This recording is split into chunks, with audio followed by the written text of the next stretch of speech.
+91 8484846786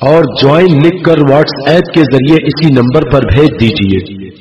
اس وقت جواب میں کوئی میسج نہیں آئے گا، مگر ایک ہفتے بعد ایمان افروز بیانات، احادیث، حضور تاج الشریعہ کی آواز میں دینی مسائل اور مرکز اہل سنت بریلی شریف کے اہم اعلانات آپ کو ملنے لگیں گے۔